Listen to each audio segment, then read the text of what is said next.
So a couple things. Anytime the dog comes to you or your daughter, as soon as he comes, just reach over and pet Hamilton or Georgie and just say the word come. Okay. We want them to realize that every time I come to a human, something good happens. If you have a treat, we can give them the treat and say, come at the same time the treat goes into their mouth. Now, right now, he's a little bit off, so he's not taking the treats, but he was off camera, so we know he responds to it. So the first thing I do is just get in the habit of doing that. Now, I wouldn't do it just for sit. If one of them is laying down next to you, reach over and pet him and say crash, or whatever your word is for down. One of them comes and sits next to you, pet him and say sit. Anything that you want to repeat as a command word, every time they do it on their own, voluntarily, then reward them for doing it and just assign the command word. All right, now to practice the recall exercise, what we're going to do, there you go, buddy. Well, maybe. What we're going to do is we want to have a couple people. Now, one actually trick before we get to that. If you have two dogs, like in the situation we have here, instead of having two treats for each dog, what I would do is get a room like this where we have the doors closed, it's a small room, and just do it with people that they like and trust. And then have everybody sit about 10 feet apart. Well, actually, I'm just going to do the second exercise. If it's just you in the room, just say come. When one of the dogs comes up, ask the dog to sit. I raise my hand up to put him to sit, then give him the treat and say the word come. Don't give the other dog a single thing. After a while, that motivates the other dog. Hey, every time I hear the word come and my roommate goes to the human, they get paid. Maybe I should start doing that. And they will. Now, when they both come at the same time, then we can both start giving both of them a treat because they're giving us the same effort. But not until that's the case. Okay. Now, to practice the recall exercise, what I do is I get in a room like this where it's nice and quiet, kind of like what I described in the watch or the focus exercise. We want to make it as easy as possible. So we put the room quiet. There's 3 people or more in the room. And we want the people about 8 to 10 feet apart in a triangle, a square, pentagon, whatever shape you have, depending on how many people you have. It's best if you have at least 3 people. If you only have 2, after a while the dog starts going back and forth. They come to you before you call them. Okay. Now when we're doing this exercise, one person would be in charge. Let's say your daughter. What's her name? Peyton. Peyton's in charge. Peyton, you're in charge. So Peyton's going to say mommy. And then mommy holds her hand up. Whoop, if I can get one out, flat. The more flat your hand is, the more it's for the dog. The more closed your hand, the less it's for the dog. So I start out with a 90-degree bend at my arm with the treat towards the dog. And I have the treat here in the last couple of, in between my last knuckle. And then basically I say the word come one time. If the dog doesn't come, then I make a kissing sound like, which you see he responded to and she's responding to. Come. And I lower my hand. The lower your hand goes, the more it's for the dog. When the dog comes to where I want, I raise it over their head in that crescent shape to put them into a sit. Once they start sitting in front of you on demand, we don't have to raise it anymore. But we start out in the middle of the road so we can go up or down based on what the situation and what it warrants. So as soon as the dog sits, then I lower the treat under their lips, and so they can lick it off their hand, and then I say the word come simultaneously. Then what I do is then I just kind of retract, and then Peyton points to the next person. And then that person calls the dog over.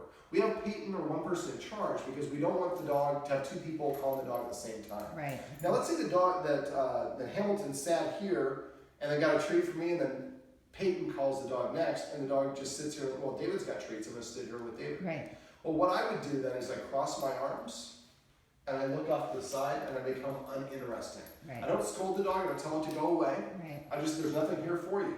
Now the other person shouldn't say come, come, come, because that's going to water it down. Right. So the other person would make the kissing sound, and then when the dog looks, then we start lowering our hand until the dog comes to us. Now, if we have a dog that's skittish, like Georgie is, and I say come, and she won't come, one of the things we can do is bridge the gap between. So right now I'm going to ask you to stop petting Georgie. Georgie, come. So she doesn't want to come, so I'm going to take the treat, I'm going to throw it halfway between. Now she's looking at it, you guys can't see her off camera. She's looking at it, she's thinking about it. Now she is the dog that lacks courage or has a lower self-esteem than Hamilton does. Okay, so she's getting up and she's thinking about it. Now she wants to go into the chair. Now she's starting to come over, you can film her.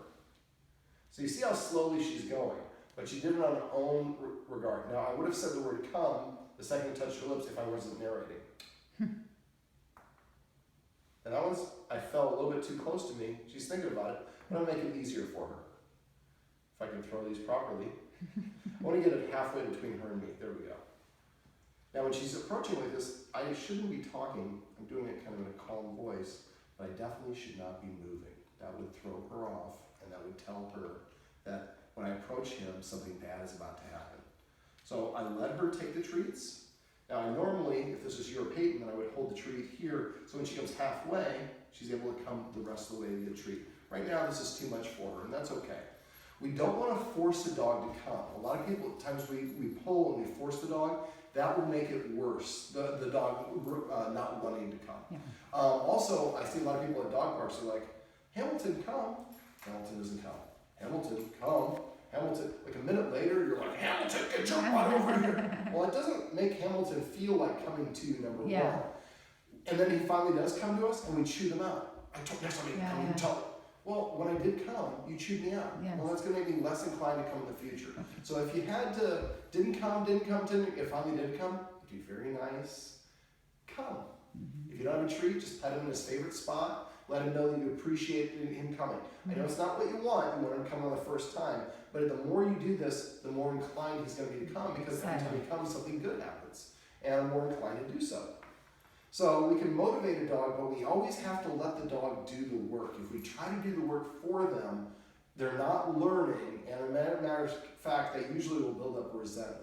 So if you can, offer a treat halfway in the distance. If the dog still doesn't come to the person, next move would be to turn sideways. For dogs, sideways is more approachable than front-facing, which is confrontational. Or I can kneel down or sit on the floor. Sitting on the floor makes us more approachable to the dogs because we're at their level. For dogs, the higher you sit, the more rank or status you have amongst your peers. Okay. So this way, now Georgie is thinking about giving the treat that I tossed over here. She just took a seat because it's just too much for her. So in that case, I would throw a treat that's 75% towards her and 25%, or so we're trying to make it easier and get her to come and take 2 steps. She gets 1 treat. Well, the next treat's only 2 more steps. Right. I take that step, and now the human has a treat there. It's only 2 more steps. Now we are bribing the dog, but after a while, the dog will be more happy to come because just like us, every time we go to a restaurant, we find a $100 bill in the lobby. We're going to eat there a lot. Right. Every time they come to a human, they get a reward, and they hear the word "come." Yeah. Make sure you designate 1 word. Okay. Now we talked about it earlier, and actually I was off because the guardian here said she wanted to use the word "here," which is the word I use for my puppy Quest. So we don't want to say "here" one time, "come here" another time, "over here," "come here," whistle the dog's name. Now the dog has to learn all these different things, and you're diluting your progress. If you just use 1 word, then after a while that word really resonates with the dog, and they're going to get a better response. So these are the ways we want to practice teaching the dog to come. In the next video, we're going to talk how about we can make it more challenging and to get a recall that'll work in dangerous situations or outside.